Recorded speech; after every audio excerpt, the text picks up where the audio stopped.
Hello guys, welcome to another video. Today we are talking about JTD engines, MultiJet engines, JTDm and JTDm2 engines. What are the meaning of these acronyms and what are the purpose of said acronyms? What they do individually, what are the reason for the different types of engines and different types of fuel injection on these systems.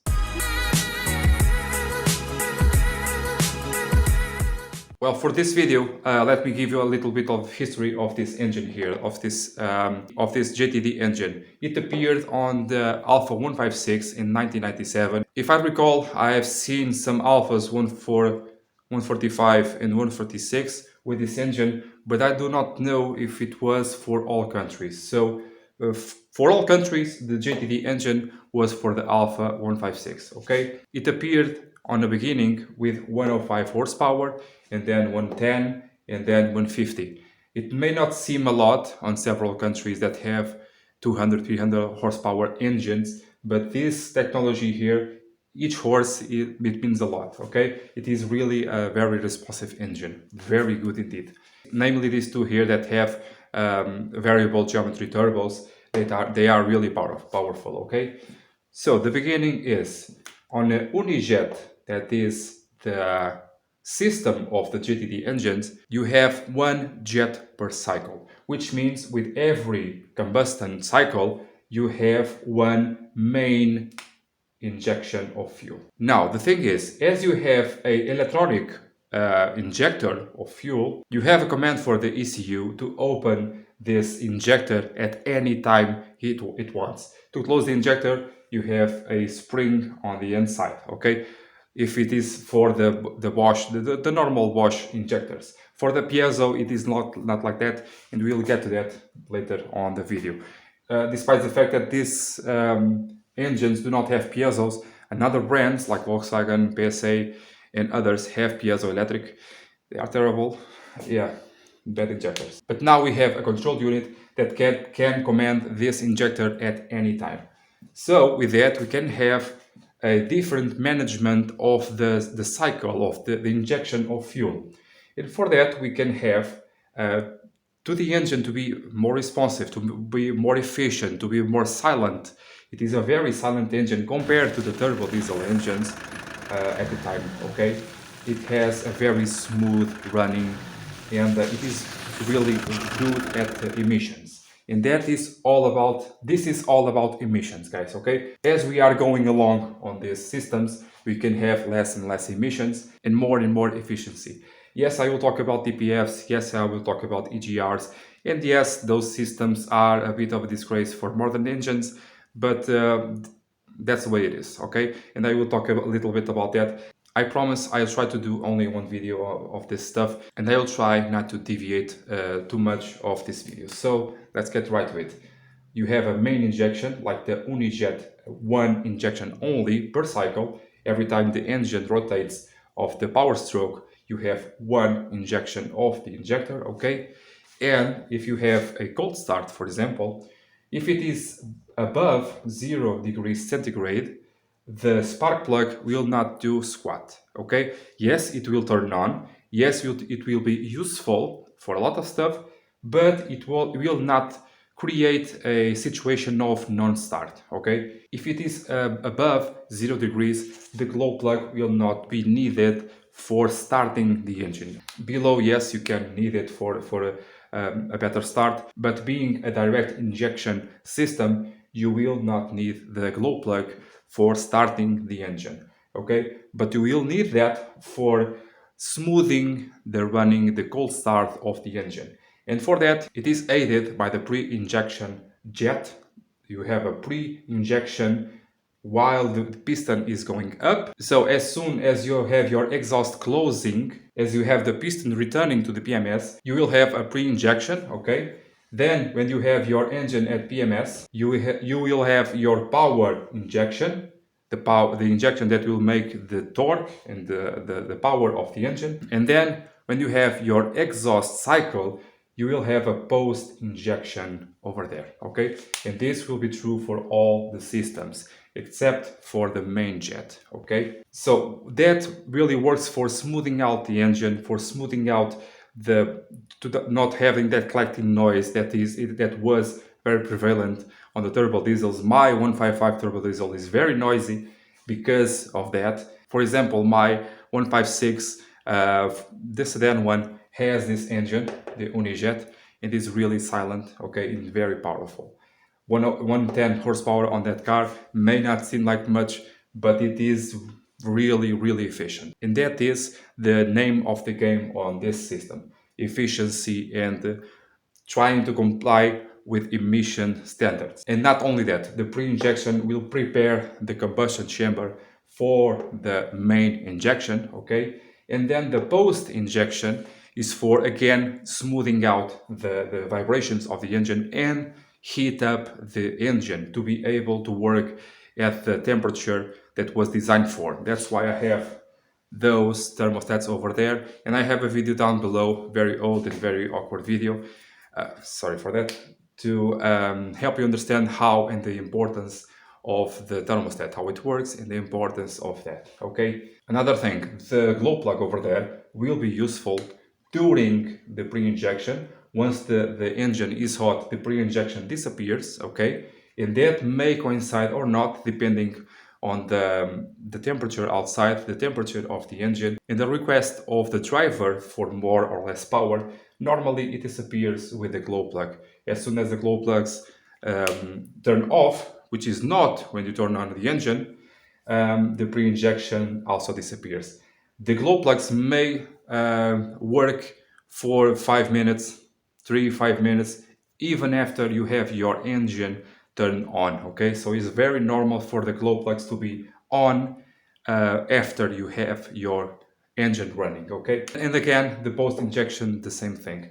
So eventually you will have only one main jet on your car when it's running perfectly, okay? Okay, that being said, you have now the MultiJet engines, the JTDm engines, JTDm2 engines. What that means is everything is exactly the same except for the main injection. The main jet here, you can have, depending on the RPM and on the condition of the engine, all that stuff, you can have 3 main injections. So this works like so. Like on the Unijet, you have 1 pre-injection, 1 main, and 1 post. On the MultiJet, you have pre-injection, the principal one, and the post. This main one will have more or less the same time of milliseconds of opening and the same quantity of fuel as we have on the Unijet. Almost the same time and almost the same quantity on the same request from the driver. This will work almost like a pre-injection, the main one and the post, but it is on the PMS only. As you have your piston right on top, you will have on those milliseconds a main injection that is divided by 3 actual injections of fuel.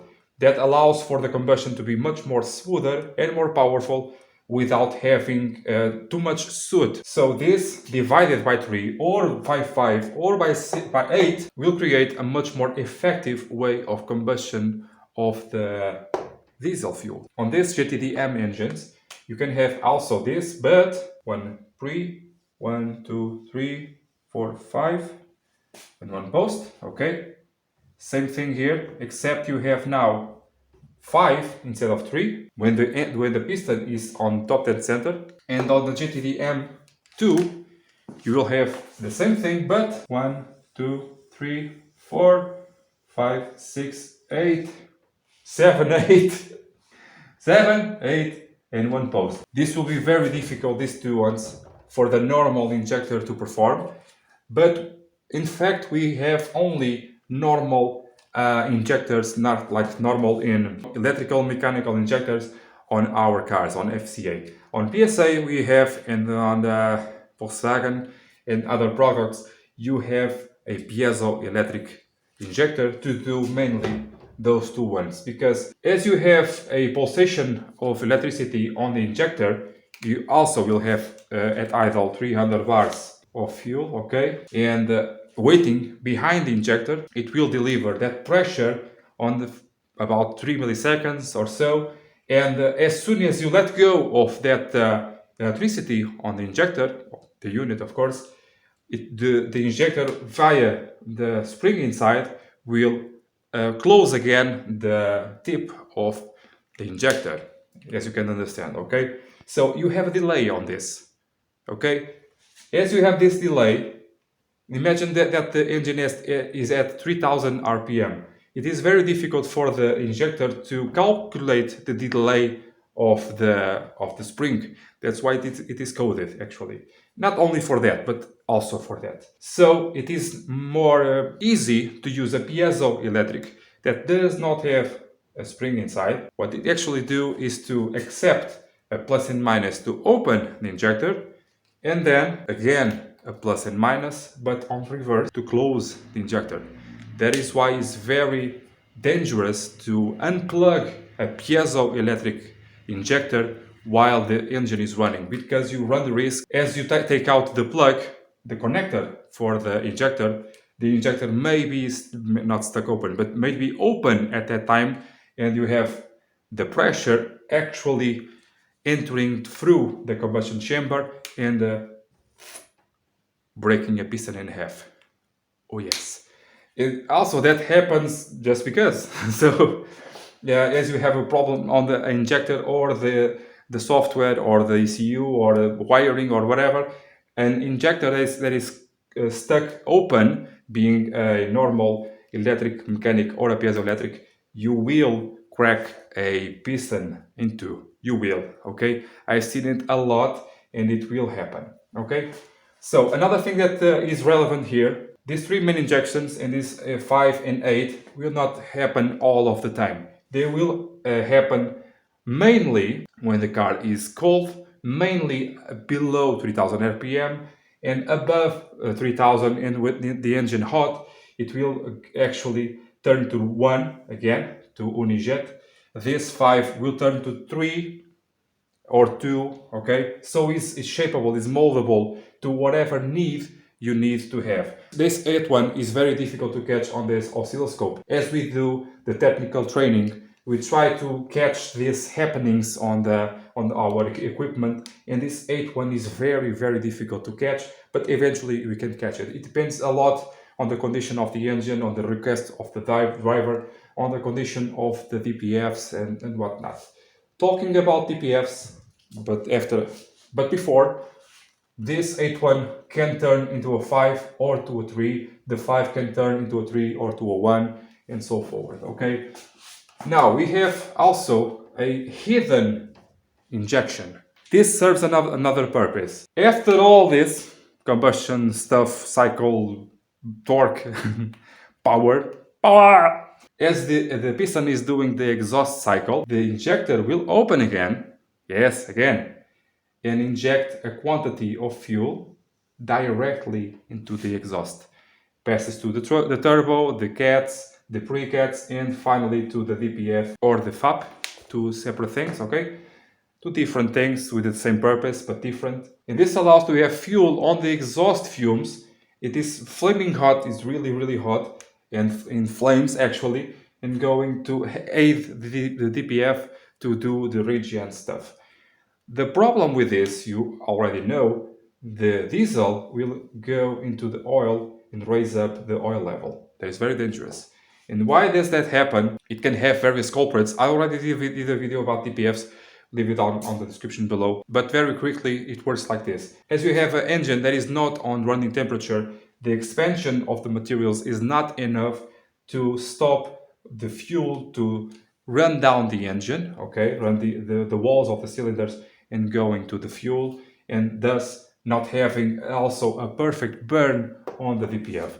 The causes may vary. Normally the glow plugs are the culprit because they too will turn on when the cycle with the regen of the DPF is commanded. If the glow plugs are not functioning correctly, you can have this happening more often, okay? The causes may vary and every case is different, every engine is different. Every malfunction has to be diagnosed and gone through step by step to understand what is happening to the DPF system. So this is the reason why the FCA uses these symbols on the back of the cars, for example. But for example, Mercedes and BMW and Volkswagen, for that matter, does not use them. BMW is just a D. The Mercedes CDI and TDI, but they don't use none of the. Well, they use everything as it is in these drawings. Okay, they use the Unijet, they use the MultiJet, they use everything. Okay, but they don't need to show this. This is all marketing stuff. Everything that you see here is marketing. You can use at the beginning when it was created JTD engines forever because reasons. Okay, they choose to do various meanings for each and every type of injection, and for this each and every type of Euro 3, Euro 4, Euro 5, 6, 7, and so forth. Okay, so BMW does not need to say we have a injection like so and so. Mercedes the same stuff. TDI even more because they have TDI on the mechanical pump, not mechanical, yes, mechanical, yes, on the Golf 2 they have TDI with a mechanical pump, a VP, not a VP, yes, the VPs are TDI, the injector pumps are TDI, the common rails are TDI, everything is TDI for the TDI guys, okay? No matter the type of injection of fuel they have inside of TDI, CDIs, and D on BMWs, they have all of this, but they don't say it because reasons. They prefer to create the effort of marketing on other areas. That's a choice, okay? It's only by choice.